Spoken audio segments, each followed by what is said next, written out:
Здравствуйте, дорогие участники и гости нашего вебинара.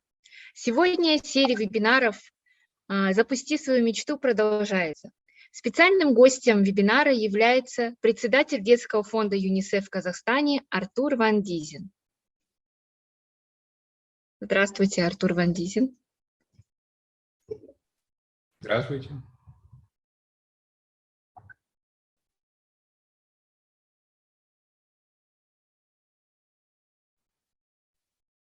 Можно уже начинать, да? Да, можете начинать. Хорошо. Дорогие друзья, уважаемые участницы образовательной программы ЮНИСАТ, я чрезвычайно рад приветствовать вас сегодня на очередном вебинаре Launch Your Dream. Я уверен, что вы с интересом принимали участие в прошедших онлайн-интервью с выдающимися женщинами, достигшими высоких результатов в различных областях, включая, конечно же, ИКТ, STEM и науку о космосе. Программа ЮНИСАТ и ваше участие в нем имеет огромное значение для вашей страны и вашего будущего. Знания и навыки, полученные здесь, помогут вам сделать правильный выбор в своей карьере и воплотить самые смелые мечты о вашей будущей профессии.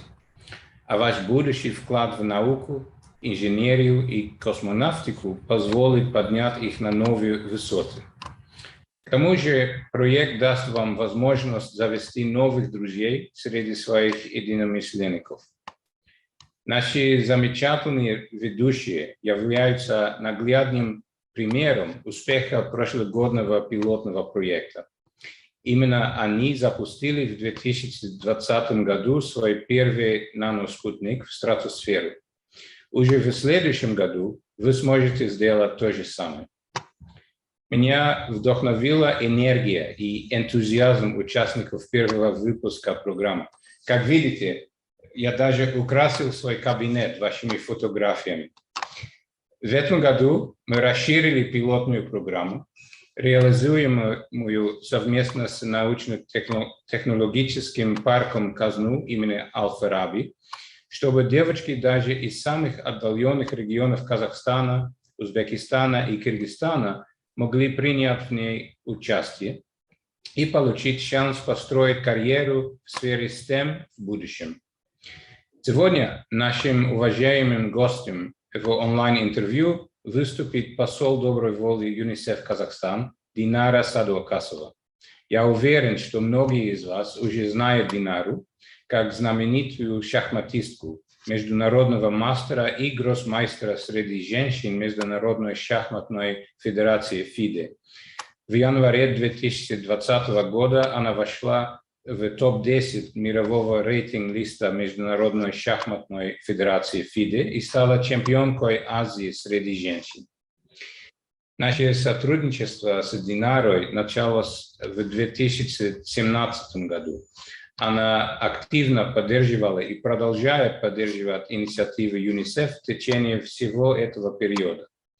Динара вносит большой вклад в дело защиты прав каждого ребенка.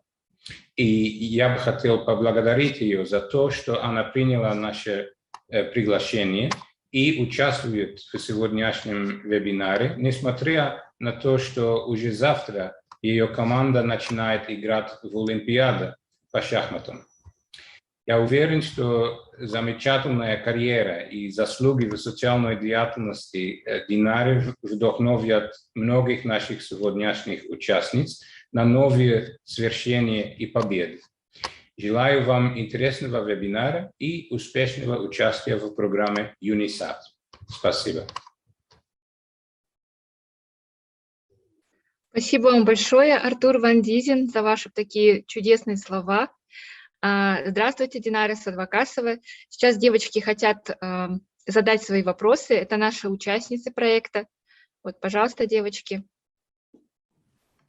Здравствуйте, Динара. Добро пожаловать на наше интервью. Мы рады видеть вас. Мы знаем вас как очень крутую шахматистку и очень вдохновляемся, и вы нереально мотивируете нас. Я, собственно, являюсь волонтером ЮНИСЕФ, и вы, как добрый посол ЮНИСЕФ, нереально мотивируете и вдохновляете меня в этом пути. Кроме того, меня, как начинающего игрока в шахматах, мотивирует именно ваши достижения. Мне бы хотелось узнать, что как вы поняли, что у вас есть особое предназначение к шахматам? Добрый день еще раз всем участницам, девушкам, которые нас слушают, нас слышат. Хотела бы в первую очередь поблагодарить господина Артура за такие приятные слова.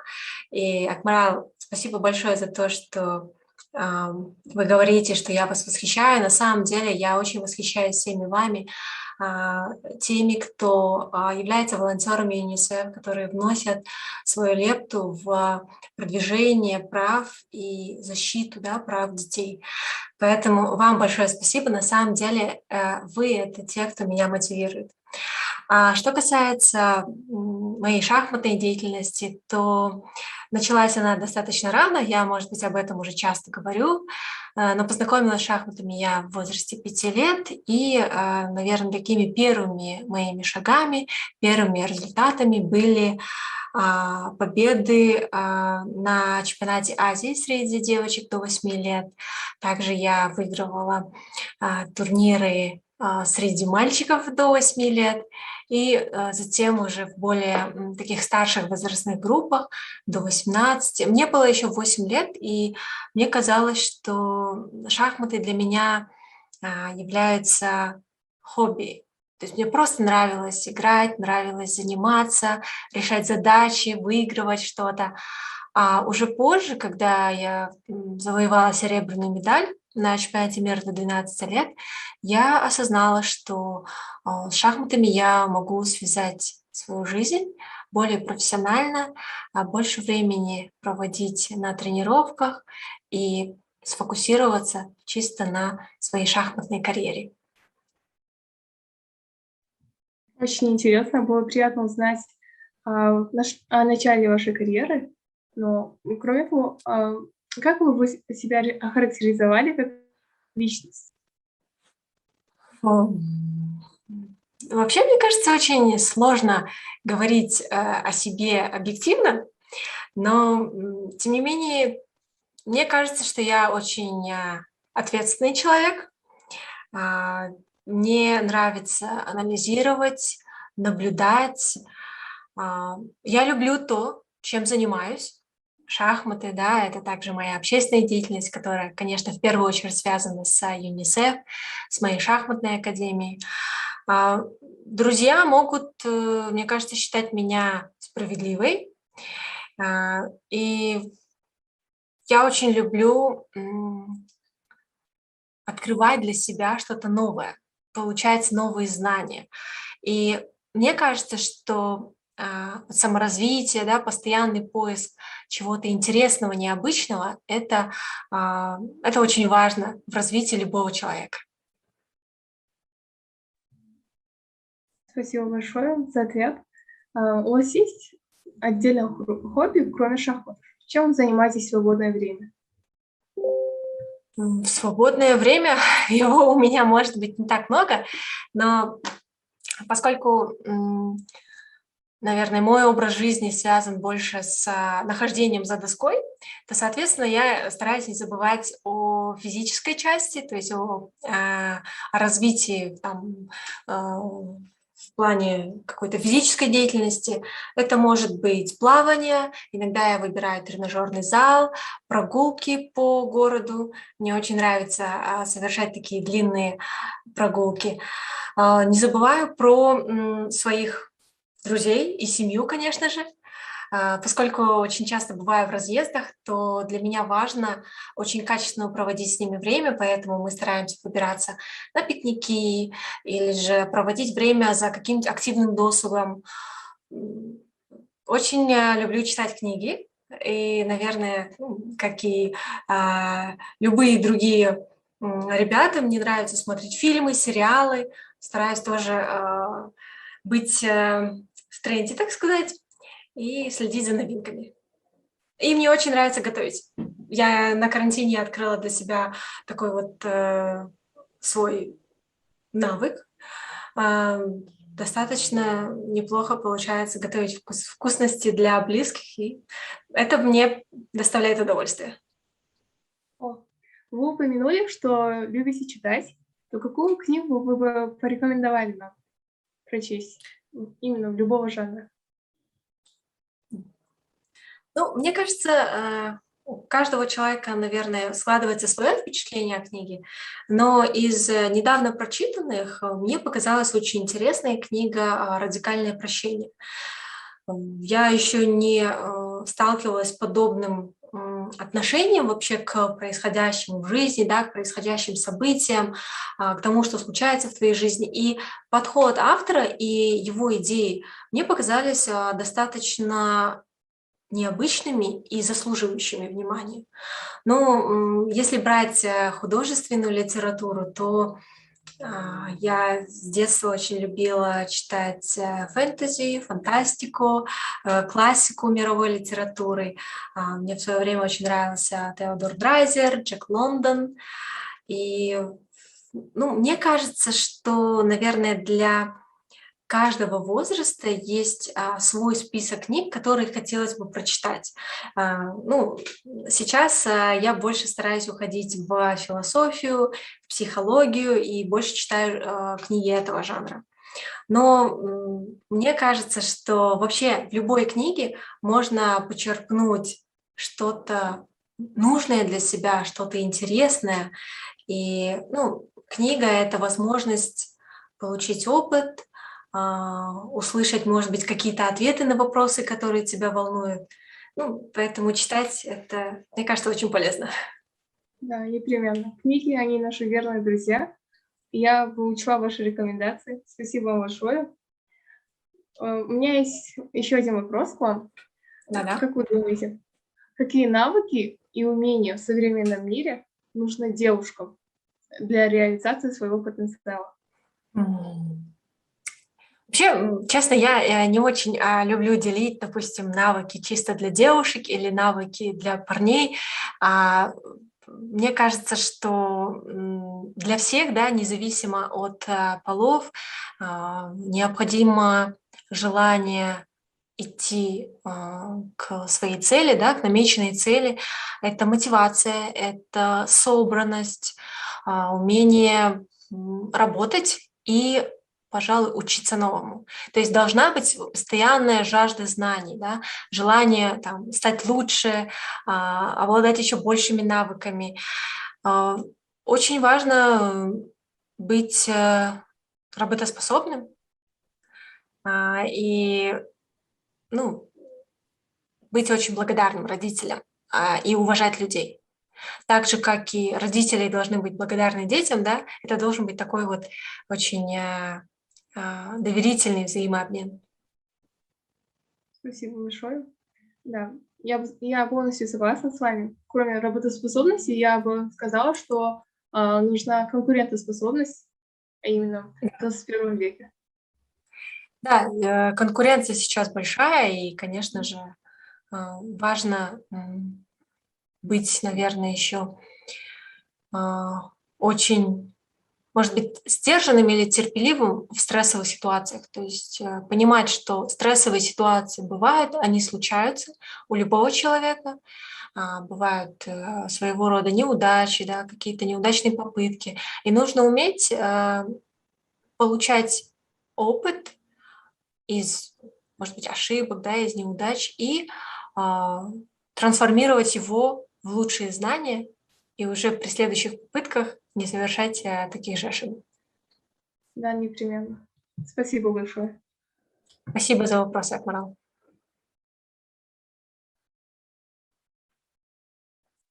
Здравствуйте. Мне интересно, был ли какой-то один совет или наставление от вашего тренера, который вы вспоминаете до сих пор? Ясмина, привет. Спасибо за вопрос. Я очень благодарна своему первому тренеру, Ольге Африкановне Черепановой. Я считаю, что она была не просто тренером, но и очень потрясающим педагогом, которая смогла во всех своих учениках, наверное, дать эту любовь к шахматам, нас приучить к шахматам и поделиться с нами своими знаниями. И мой первый тренер, она всегда, вот вообще обращаясь ко всем нам, к своим ученикам, она всегда подчеркивала, что без труда, даже имея талант, невозможно достичь успеха, поэтому, как она говорила, работаем и достигаем. Да, я полностью согласна. Вот. В шахматах, да, очень распространено. Ну, бывает так, что многие говорят, белые начинают и выигрывают. Есть такое утверждение, и согласны ли вы, что когда первый ход дает некоторые преимущества? Ну, это скорее не преимущество, это просто одно из правил, да, нашей игры, это традиция, которая идет вот испокон веков.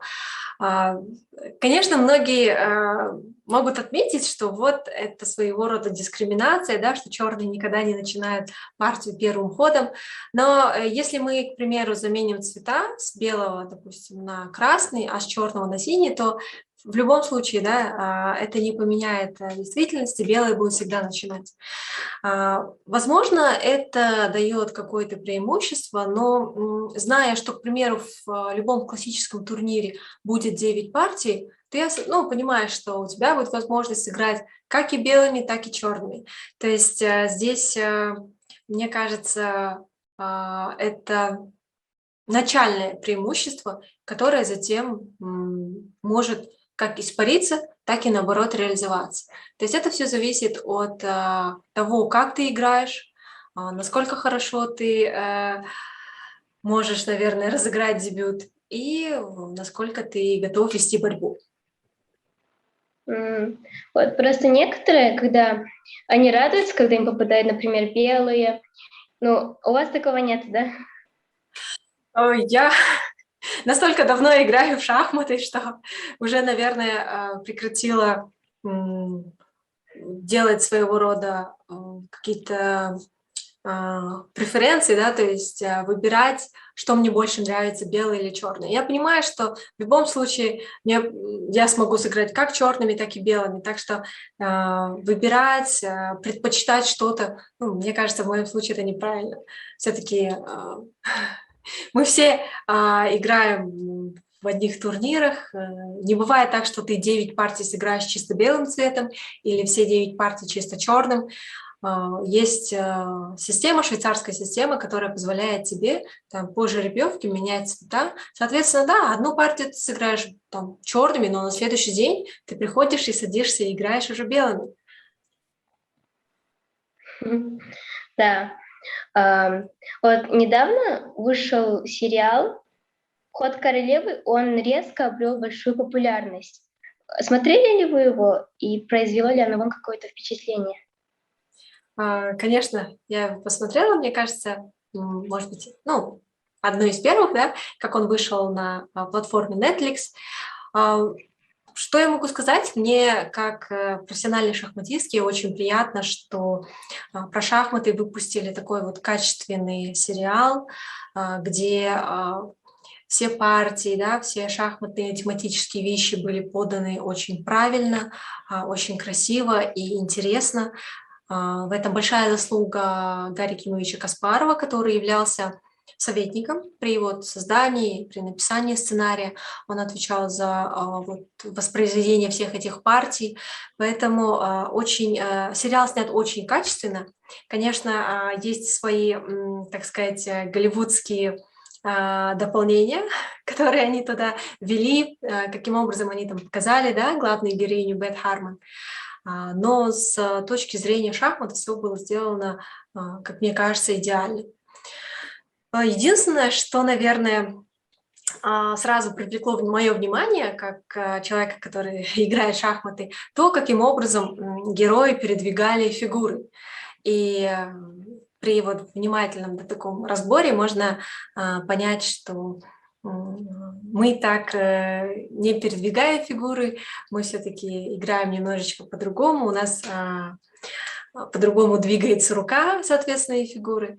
Поэтому есть небольшие недочеты, но мы все понимаем, что идеальный продукт, да, идеальный сериал, тем более на таком высоком уровне снять бывает очень непросто. Ну, поэтому... Да. А если вы смотрели, мне было бы очень интересно узнать ваши впечатления, если вот вы тоже Да, смотрели. я смотрела, мне он очень понравился. Даже после этого у меня вырос интерес к шахматам, я начала больше играть, Здорово. изучать. Мне фильм, сериал понравился очень. Ну, это здорово, я рада. Значит, он, наверное, мне кажется, выполнил, да, свою такую главную функцию, привлек еще больше внимания к шахматам, привлек еще больше интерес зрителей. Вот скажу, что после того, как он, ну, был залит на платформу, увеличились запросы в Google, на eBay, все начали еще больше интересоваться шахматами, и это безумно приятно. Да. Вот, вы сказали, что в свое время, ну, например, недавно вы научились готовить. Не научились, а увлекались. Еще больше развила, да. Да. Вот. Хотите ли вы еще чему-то научиться в будущем? Это очень хороший вопрос, потому что, ну, повторюсь, да, навыков не бывает много. Чем больше навыков, тем больше у тебя возможностей. Поэтому если у меня попадает, там, опять-таки, свободное время, да, возможность что-то изучить, я, конечно, с удовольствием это делаю. То есть сейчас я активно изучаю, так сказать, прохожу курсы, которые связаны с живописью. Мне это очень интересно, и я вот начала активно изучать на различных платформах. В первую очередь, это платформа синхронизации. У них очень интересные есть курсы, которые содержат в себе видеоуроки, вебинары. Я уже там приобрела, присмотрела несколько таких классных курсов. Мне очень нравится изучать языки. У меня сейчас в моем, так сказать, план-листе, да, такой wish-лист, можно сказать, стоит французский язык и китайский языки. Поэтому, наверное, в плане саморазвития у меня пока вот такие цели. И вождение. Я уже прошла теорию, изучила правила вождения, так что у меня впереди практика. Надеюсь, что на наших столичных дорогах я буду ориентироваться очень уверенно. Вот, так что у меня вот они пока такие будничные планы, но, мне кажется, интересные. Да, очень интересно. Удачи вам. Как говорится, Спасибо. Талантливый человек, талантлив во всем. Очень талантливая. Вот, есть в Ютубе еще один вопрос задали. Если бы вы не стали шахматисткой, как думаете, кем бы вы были? Это всегда для меня интересный вопрос, потому что, ну, шахматы я выбрала достаточно давно, да, то есть в достаточно раннем возрасте, и, может быть, я, конечно, не успела там попробовать все другие кружки, тем не менее, я вот ходила и в художественную гимнастику, посещала и музыкальную школу, закончила ее с отличием, ходила и на балет, занималась вышиванием, то есть мне в этом плане очень повезло, я очень благодарна маме, которая дала мне столько возможностей найти себя, познать себя, понять, к чему я стремлюсь. Но вот в самом детстве я очень не любила дневной сон. Моя мама очень хотела, чтобы вот днем я там, спала, и мне казалось, что самая классная профессия это полицейские, потому что они не только не спят днем, но у них также есть ночные смены, дневные смены, и они всегда в работе. И из-за того, что вот им не приходилось спать, и они занимались столь благородным делом, мне одно время очень хотелось быть тоже полицейским. Также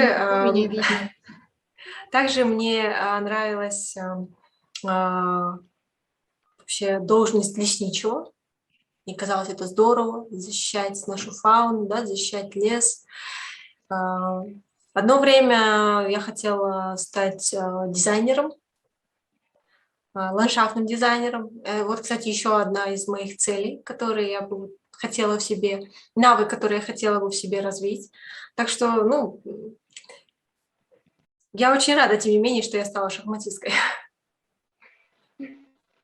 Но выборов всегда, наверное, у меня было много. Да. Наши зрители с YouTube, они интересуются тем, кто умнее, человек или компьютеры и игры.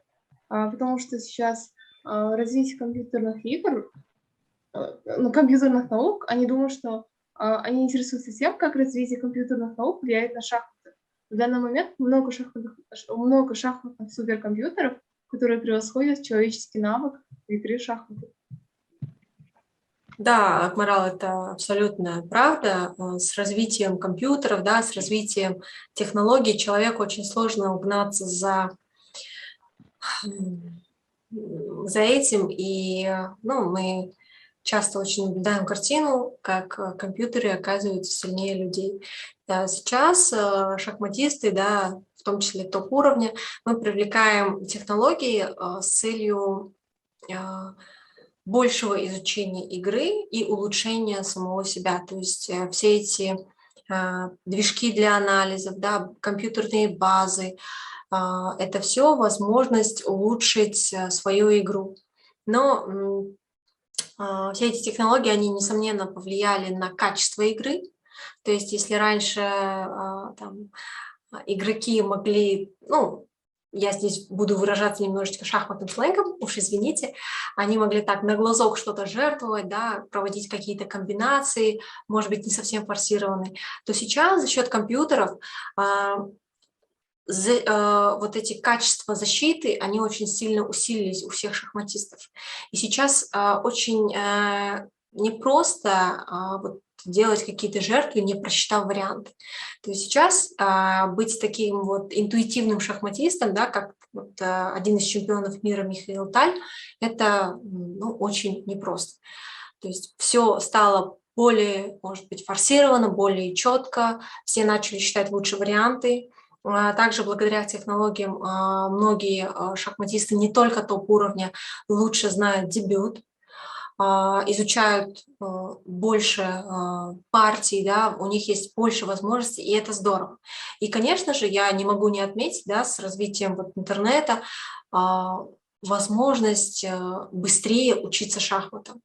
Благодаря различным игровым платформам, благодаря возможности, да, заниматься с тренером, который находится, к примеру, на другом конце света, да, по скайпу, апгрейдить свои шахматные навыки. Это все случилось благодаря технологиям, и, конечно, шахматы сейчас не могут себя представить без таких вот компьютерных технологий. То есть компьютеры и движки, и базы — это все неотъемлемая часть шахмат. Да, согласна с вами. Верно, что вы хорошо оценили роль именно компьютерных наук в шахматах. Я этому рада. И мне бы хотелось спросить, наши зрители с YouTube интересуются тем, как ваши эмоции сказывались на турнирах. Как вы переключались, боролись ли вы как-то с этим?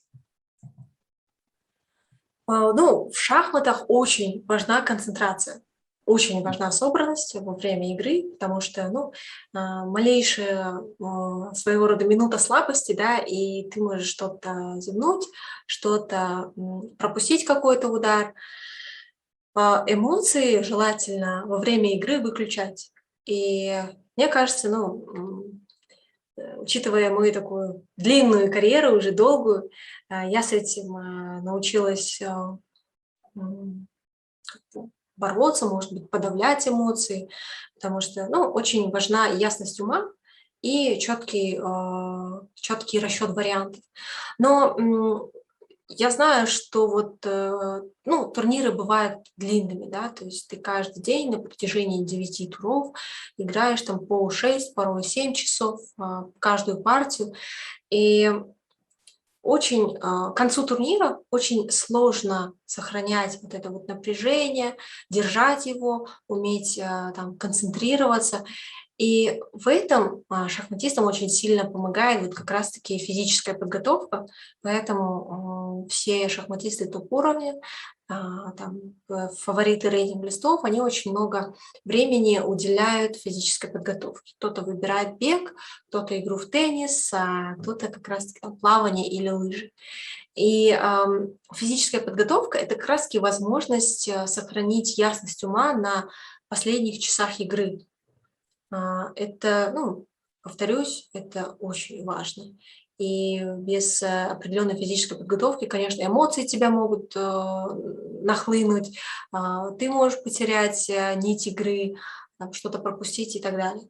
Но в любом случае, конечно, от этого никто не застрахован. Порой усталость, я не знаю, допустим, даже плохой сон, они могут сказываться на твоей концентрации. Очень много внешних факторов, и поэтому на турнирах очень важно быть, ну, хорошо выспавшимся, хорошо, как говорится, покушавшимся, и не отвлекаться на какие-то посторонние вещи.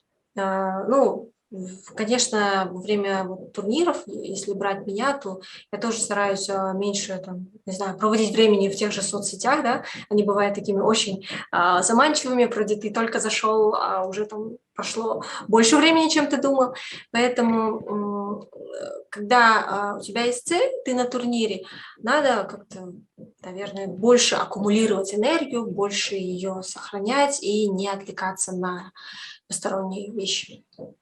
Я извиняюсь за шум, тут, возможно, вам будет слышно, у меня соседи затеяли ремонт. Вроде все нормально, спасибо. Тут еще один вопрос. Были ли у вас выгорания и как вы с этим справлялись? Была усталость.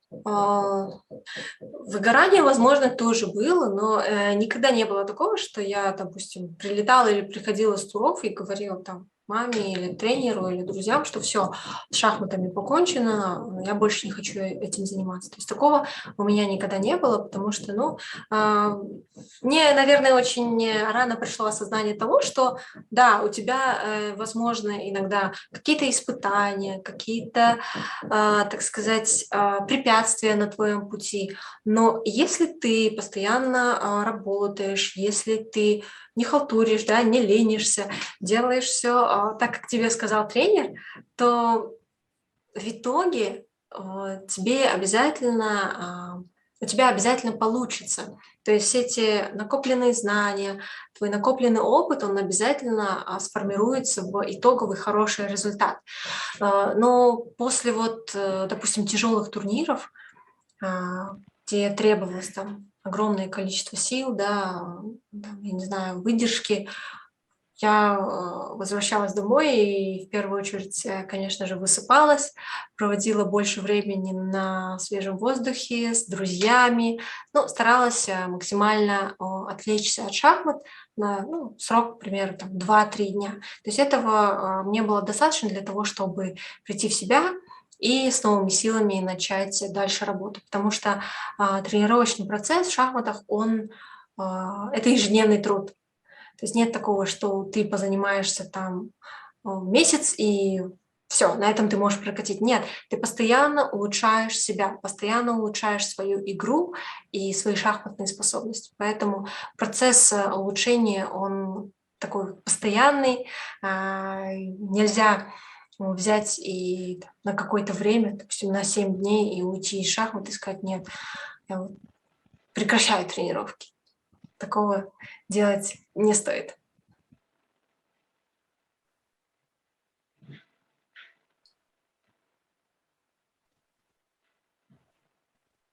Хорошо, спасибо большое. А еще такой вопрос с Ютуба. Кто является для вас примером для подражания? Это очень хороший вопрос. Кумиров у меня, наверное, никогда не было. И нет, но могу сказать, вот, наверное, точно про свою маму из людей. Она для меня очень большой пример. Пример энергичного, активного человека, который смог вложить, наверное, в меня, моих брата и сестру такие очень правильные, хорошие ценности, да, и тем не менее не забыть про себя, это очень главное, да, потому что, это очень важно. Мне нравится улучшать себя в духовном плане, много уметь, и, конечно, я в этом ориентируюсь на свою маму, на своих близких. И, в принципе, мне вообще симпатичны люди, которые, очень порядочные, да, увлеченные, много читающие, добрые, да, с творческим подходом. Я вот восхищаюсь такими людьми, и я очень обожаю трудяг. Людей, которые работают по много часов в день, которые вкладывают полностью себя, да, в ту работу, которой они занимаются. Но я не стараюсь подражать кому-либо, просто у меня есть вот своего рода такой собирательный образ из качеств, которые я вот перечислила вам ранее. Наверное, для многих, да, родители – это авторитет, и я не исключение. Спасибо большое. Ну да, я согласна, что родители играют, наверное, одну из главных ролей, да, в жизни каждого человека, в воспитательном плане, там, в семье, как они там позаботиться с любовью, да, вот научиться этой жизнью наслаждаться, смотреть на нее. Я согласна с вами полностью. Еще тут у нас есть один вопрос с Ютуба. Какая у вас на данный момент основная цель в жизни? Есть ли она? Цель или мечта? Вот я немножечко всегда стараюсь как-то эти разделить, да? Понятия, да, разделить, потому что, если цель, то, это в первую очередь совершенствование, наверное, своих там шахматных навыков, да, это улучшение своей игры, это достижение новых результатов, и, в принципе, получение удовольствия от того, чем я, в принципе, занимаюсь. Если говорить о мечте, то, наверное, если брать глобально, то мне бы очень хотелось, чтобы все, да, были образованными, все жили в безопасном мире, чтобы дети были счастливы, и чтобы все я не знаю, вода, да, воздух, природа, чтобы они были чистыми. Это такие мечты, они очень глобальные. И, главное, чтобы у детей, у молодежи были хорошие возможности роста и развития. Потому что с возможностями приходят и, мне кажется, результаты. Спасибо большое. И вот, наверное, такой завершающий. Хотелось бы, вот сейчас нас смотрит много девушек нашего проекта, участниц. Что бы вы хотели им пожелать? Или, может быть, дать какое-то напутствие от вас, от Динары Садвакасовой? Мое напутствие, в первую очередь, это верьте в себя, верьте в свои возможности, в свои навыки, никогда не отчаивайтесь, получайте удовольствие от того, чем вы занимаетесь, и наслаждайтесь жизнью. Да, спасибо вам большое. Мне кажется, это самые те слова, которые девочки хотели услышать. Вы пример для подражания, для молодого поколения, которые сейчас являются участниками нашего проекта. Вот, мы благодарим вас, Динара Садвакасова, за то, что вы выделили время, поделились своим опытом, мотивировали наших девочек, да, чтобы не сдаваться, идти только вперед. И, наверное, еще больше взрастили этот интерес к шахматам. Спасибо вам огромное. Спасибо, девочки. Спасибо Артуру Нвандизину за то, что сегодня присутствовал как специальный гость. благодарим. Подключайтесь к нашему YouTube, смотрите наш эфир. Спасибо за вопросы в Да. YouTube. Очень надеюсь, что слушателям было и будет интересно. И еще раз желаю всем девочкам, всем слушателям удачи и успехов. Берегите себя. Спасибо за До свидания всем. До свидания, Динара Спилкасова. До свидания. До свидания.